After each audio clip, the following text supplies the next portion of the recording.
Salam sejahtera di dalam kasih karunia Tuhan Yesus Kristus. Selamat merayakan hari kenaikan Tuhan Yesus ke surga. Pada momentum ini, bersama-sama kita akan merenungkan sabda dan kebenaran firman Tuhan. Untuk itu, baiklah saudara-saudara semua menyiapkan bacaan kitab suci yang diambil dari Injil Lukas pasal 24 ayat 36 sampai dengan ayat yang ke-53. Saudara-saudaraku bisa menyiapkan terlebih dahulu, membacanya, dan jangan lupa berdoa memohon hikmat Tuhan supaya bisa mengerti apa yang menjadi maksud, rencana, dan kehendaknya bagi kita semua.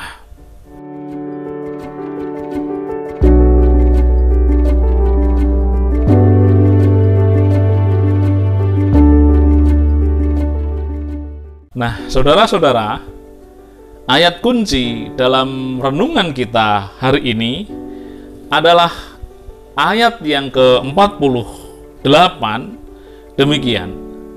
Kamu adalah saksi dari semuanya ini. Kata saksi, saudara, dari bahasa Yunani martus, yang secara umum artinya adalah orang yang menyatakan sesuatu atau sebuah kebenaran yang ia tahu, yang benar, yang nyata, dan itu dilakukan sendiri oleh orang itu.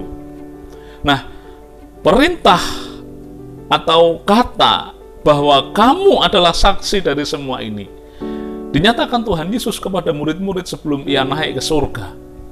Artinya, saudara-saudara, Yesus memerintahkan kepada murid-muridnya sepeninggal Yesus ke surga supaya murid-murid menyatakan kebenaran itu, kebenaran yang mereka tahu, kebenaran yang langsung mereka lihat dari diri mereka sendiri kepada dunia. Nah, saudara-saudara, saya dan saudara juga adalah saksi.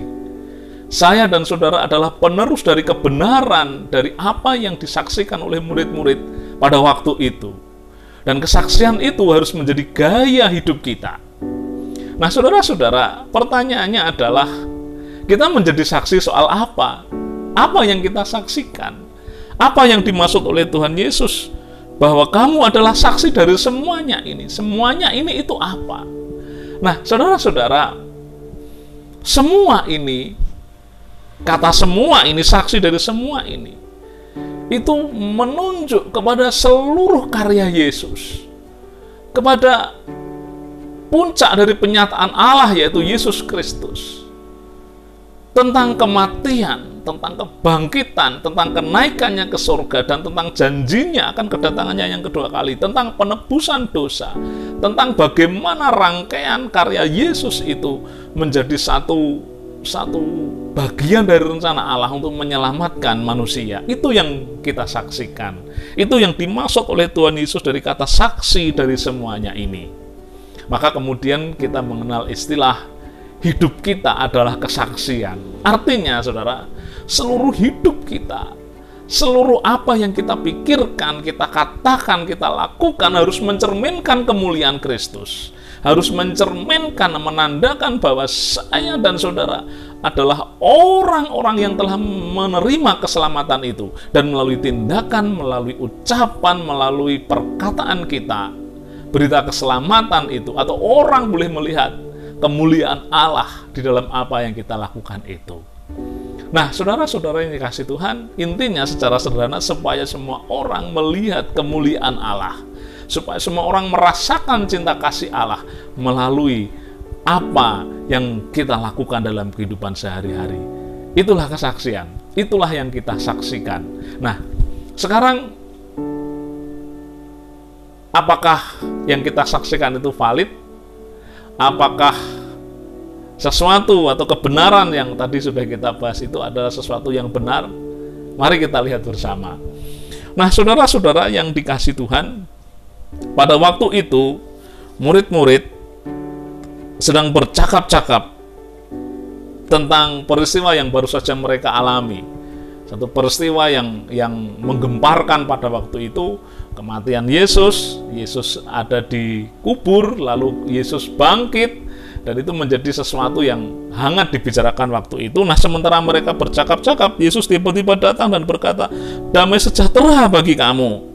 Mereka terkejut, ayat yang ke-36 dan ke-37, dan mereka menyangka mereka telah melihat hantu. Padahal Yesus ada di situ. Yesus menjumpai mereka, tiba-tiba ada di tengah-tengah mereka. Yesus menampakkan diri. Tetapi apa yang dikatakan Tuhan Yesus? "Mengapa kamu terkejut?" Ayat 38. "Mengapa kamu ragu? Lihatlah tanganku, lihatlah kakiku. Aku ini sendiri, itu rabalah dan lihatlah. Kenapa kamu mengira aku adalah hantu?" Saudara, apa yang kita saksikan ini valid, apa yang kita saksikan itu benar, itu nyata, karena Yesus yang bangkit itu adalah Yesus yang sebenar-benarnya, Yesus yang sungguh-sungguh. Kebangkitan Yesus bukan mayat yang hidup, bukan hantu, bukan spiritnya atau semangatnya yang hidup sementara tubuh atau jasadnya mati, tetapi kebangkitan Yesus adalah sungguh-sungguh sebuah kebangkitan, bukan zombie. Artinya mayat yang dihidupkan, bukan, tetapi sungguh-sungguh Yesus yang hidup, yang bangkit. Dan Yesus berkata, "Lihat, ini tanganku, bekas pakunya ada. Lihat ini tubuhku. Jangan kamu katakan hantu, karena aku ini adalah nyata." Nah, saudara-saudara, itu bukti yang pertama bahwa kesaksian kita valid, bahwa Yesus itu nyata, kebangkitannya itu real. Nah, berikutnya, kenapa saya katakan bahwa kesaksian itu valid? Kesaksian tentang Yesus, karya Yesus itu telah dikisahkan di dalam kitab suci. Nah, dalam percakapan Yesus dengan murid-murid itu, kemudian Yesus mengutip kitab suci. Yesus mengingatkan kepada murid-murid tentang Taurat Musa ayat 44, tentang kitab nabi-nabi, dan tentang kitab Mazmur. Yesus berkata begini, "Tidak tahukah kamu bahwa kamu juga punya kitab suci, yaitu Taurat Musa, kitab nabi-nabi, dan kitab Mazmur." Kitab suci orang-orang Ibrani pada waktu itu, kitab suci yang dibaca murid-murid, yang dipelajari oleh murid-murid. Yesus mengingatkan bahwa dulu kan sudah diceritakan di sana. Dulu nubuat tentang aku, tentang Yesus, tentang Mesias, tentang kematian dan kebangkitannya sudah diceritakan, dan sekarang nyata digenapi. Mereka masih belum mengerti juga, sampai kemudian Tuhan Yesus membuka pikiran mereka, sehingga mereka mengerti, oh iya ya, benar ternyata, bahwa rangkaian kisah Yesus ini sungguh klop, cocok dengan apa yang dikatakan oleh Taurat Musa, kitab nabi-nabi, dan kitab Mazmur. Berarti ini valid. Jadi saudara-saudara, itu kesaksian kita. Itu yang kita hidupi sebagai kesaksian. Itu yang kita ikuti jalannya. Itu Yesus yang kita beritakan. Itu Yesus yang kita ugemi. Itu valid bahwa kebangkitannya itu nyata, real, bukan hantu, bukan zombie. Dan bahwa apa yang dia lakukan karyanya itu sudah ditulis di dalam kitab suci dan itu sudah digenapi. Nah, saudara-saudara, bagaimana dengan kehidupan saya dan saudara? Kita sudah mengerti bahwa kesaksian kita itu soal Yesus. Kesaksian kita itu soal bagaimana Yesus hidup di dalam hidup kita. Soal bagaimana kita menyatakan cinta kasih Tuhan kepada semua orang melalui karya kita. Bagaimana orang bisa merasakan pengampunan seperti Yesus telah mengampuni kita. Bagaimana orang bisa merasakan kasih sebagaimana Yesus telah mengasihi kita.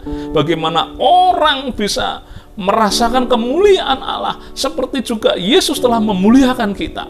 Itu kesaksian kita, dan itu valid karena Yesus bangkit, dan itu valid karena kitab suci telah menceritakannya.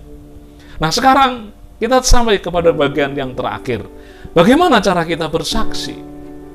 Nah, saudara-saudara, Yesus berkata demikian di dalam ayat yang ke-47.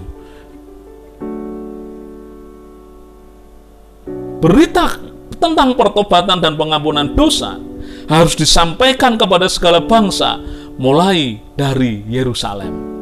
Artinya, murid-murid harus menyampaikan berita itu kepada segala bangsa. Nah, ini menjawab pertanyaan dari bagaimana cara kita bersaksi. Kita harus menyampaikannya. Kita harus memberitakannya. Nah, berita atau penyampaian atau kesaksian ini harus menjadi gaya hidup kita. Itulah cara kita melakukannya. Itulah cara kita bersaksi melalui perkataan, melalui tindakan, melalui angan-angan, melalui sikap kita, melalui gaya hidup kita, melalui cara kita mengasihi orang lain. adalah bahwa segala yang kita lakukan itu harus mencerminkan kemuliaan Allah. Dan itu tidak terbatas pada teman kita, tidak terbatas pada saudara kita, tidak terbatas pada teman gereja atau sepelayanan kita. Tuhan Yesus mengatakan, beritakanlah itu kepada segala bangsa, tidak pandang bulu, mulai dari Yerusalem. Kepada semua orang, tidak boleh pilih-pilih, tidak boleh kemudian hanya yang ini yang dikasihi, hanya itu yang dicintai, tidak boleh hanya yang ini yang diberi kesaksian, kamu tidak, yang lain tidak, semua. Artinya bagaimana kita menyatakan semua itu selain dari apa yang kita lakukan dalam diri kita. Nah, saudara-saudara yang dikasih Tuhan, wah, itu sesuatu yang berat, Pak. Apalagi kalau kita harus bersaksi tentang kebaikan Allah kepada semua orang. Mampukah kita? Bisakah kita? Bukankah ini pekerjaan murid-murid? Bukankah ini pekerjaan pendeta? Bukankah ini pekerjaan aktivis gereja? Tidak, saudara. Ini pekerjaan kita semua, di mana kesaksian itu harus hidup di dalam hidup kita. Nah, saudara, lalu bagaimana? Jangan takut. Sebab sebelum Yesus naik ke surga, Yesus tahu bahwa murid-murid tidak akan sanggup melakukan ini sendirian. Apalagi Yesus akan naik ke surga dan meninggalkan mereka. Maka Yesus berjanji di dalam ayat yang ke-49, dan aku akan mengirim kepadamu apa yang dijanjikan Bapakku. Kita tahu bahwa Yesus berbicara soal Roh Kudus. Kita tahu bahwa Yesus berbicara soal penolong yang lain, roh yang ia janjikan, roh yang akan dinyatakan dan digenapi pada saat nanti hari Pentakosta. Inilah yang dijanjikan Bapa. Inilah yang menguatkan murid-murid. Inilah yang menguatkan kita, dan itu benar digenapi di dalam hari Pentakosta. Ketika Roh Kudus dicurahkan, murid-murid seolah-olah memiliki titik balik dalam hidupnya. Mereka memiliki kekuatan untuk dapat melakukan pemberitaan Injil itu kepada semua orang. Dan setelah itu kemudian gereja berdiri di mana-mana pada waktu itu. Nah, saudara-saudara, itu buah karya dari Roh Kudus. Roh yang dijanjikan Tuhan Yesus sebelum ia naik ke surga. Dan sekarang Roh Kudus itu diberikan kepada saudara dan saya.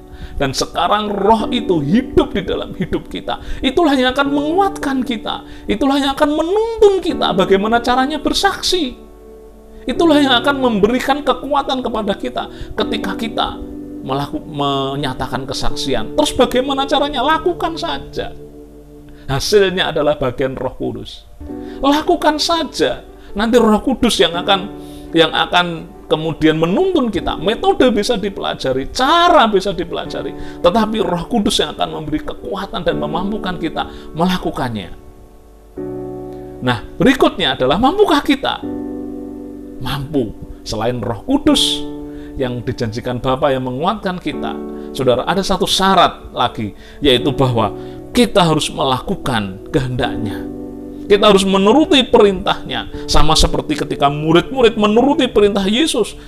Ketika Yesus berkata, kamu tinggallah di Yerusalem sampai kemudian aku mengirimkan roh itu. Kamu tinggallah di sana. Dan mereka manut, mereka nurut, mereka mengikuti. Mungkin timbul pertanyaan, ngapain Tuhan menyuruh kita diam di Yerusalem? Ngapain Tuhan menyuruh kita ke sana? Katanya kita disuruh bersaksi. Dan Yesus berkata, tunggu sampai roh itu dicurahkan. Ngikut aku, nuruti aku, meskipun nampaknya kamu mungkin bertanya-tanya disuruh ngapain, tapi tunggulah suatu saat waktunya nanti engkau akan melihat. Dan benar, saudara, murid-murid Yesus melihat kemuliaan Allah yang luar biasa melalui Roh Kudus yang dicurahkan. Semanut apakah kita dengan Allah? Semenurut apa kita dengan Tuhan Yesus? Itu menentukan bagaimana kita akan melakukan kesaksian itu. Sebab kesaksian juga adalah soal ketaatan. Bagaimana kita taat menyatakan itu kepada sesama, kepada semua orang melalui sikap hidup kita. Bagaimana kita taat menuruti perintahnya. Nah, ketika kita taat menuruti perintahnya, kita peka terhadap kehendaknya, kita ngerti apa yang dimaksudkan Tuhan. Ketika Tuhan menyatakan sesuatu kepada kita, kita ngerti kehendaknya dan kita berkata, oh, ini yang Tuhan mau saya lakukan. Maka saudara-saudara, kesaksian kita akan menjadi sesuatu yang indah, sesuatu yang baik karena disertai oleh Roh Kudus. Dan kesaksian kita akan menjadi sesuatu yang berkuasa karena Roh Kudus yang menolong kita, dan Roh Kudus akan semakin mempertajam roh kita, mempertajam insting dan kepekaan rohani kita untuk mengerti kehendak Bapa. Kalau kita mau menuruti kehendak Tuhan, kalau kita mau menuruti cara Allah, kalau kita mau menuruti perintahnya. Nah, saudara-saudara, demikianlah kita ini adalah saksi kemuliaan Kristus. Apa yang kita saksikan? Karya, pengampunan, kasih, kebangkitan, dan janji-janji Tuhan Yesus yang telah kita terima. Apakah kesaksian itu valid? Apakah hal itu valid? Valid, karena Tuhan Yesus bangkit. Valid, karena kitab suci telah menyatakannya dan itu digenapi. Lalu bagaimana cara kita bersaksi? Saudara, wartakanlah, lakukanlah, kerjakanlah kepada semua orang. Roh Kudus yang akan menuntun, Roh Kudus yang akan menolong. Dan jangan lupa, turutilah perintahnya, lakukanlah kehendaknya, taatilah dia. Amin. Sekali lagi, selamat merayakan hari kenaikan Tuhan Yesus ke surga. Dan kita mengimani janjinya bahwa dia akan datang kedua kali. Tuhan memberkati saudara-saudara semua. Amin.